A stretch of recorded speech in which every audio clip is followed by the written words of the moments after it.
Bonsoir, ce soir nous avons rendez-vous pour le dernier numéro de notre série d'été. Chaque dimanche, nous vous avons proposé des enquêtes inédites sur des lieux, des personnages ou des événements marquants de la saison. Pour clore cette série, nous avons décidé de la consacrer à des produits ou des événements typiquement français qui font notre succès auprès des étrangers. Grâce à ces fleurons de notre patrimoine, notre pays attire 80 millions de visiteurs par an, ce qui en fait la première destination touristique mondiale. Alors, quand la France fait recette, qui en profite vraiment? Sommaire. Vous l'utilisez pour la toilette ou pour laver votre linge? Tour Eiffel.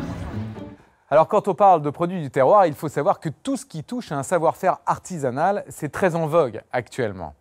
Prenez par exemple le cas du savon de Marseille, c'est le cas typique.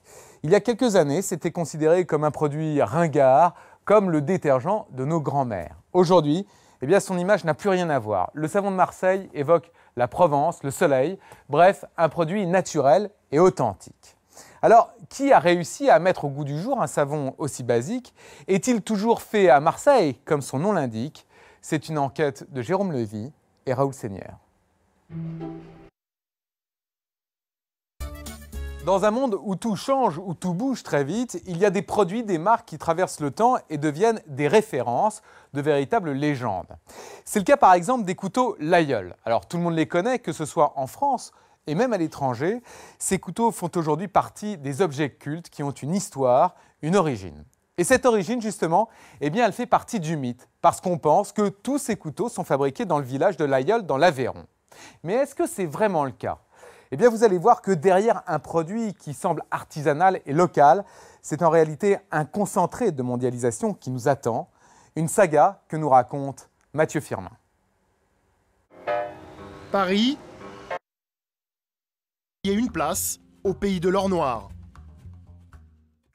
Alors évidemment, quand on parle des trésors de la France qui font notre réputation à l'étranger, il n'y a pas que les produits du terroir ou nos monuments qui y contribuent, il y a aussi les grands événements culturels. L'un des plus célèbres, justement, c'est le théâtre Zingaro, un spectacle délirant, une sorte d'opéra où les personnages principaux sont des chevaux. Cela fait maintenant 20 ans que ça dure et que le succès est au rendez-vous. Il faut dire que chacune des représentations de Zingaro est vue par des centaines de milliers de spectateurs en France et à l'étranger lors de tournées exceptionnelles. Alors, qui a créé cette compagnie et comment est-elle dirigée? C'est un reportage signé Thomas Dandois et Pierre Cresson.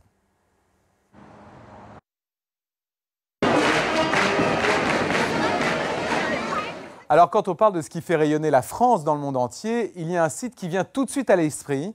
C'est la Tour Eiffel. La Tour Eiffel qui, d'une certaine façon, est le symbole même de la France.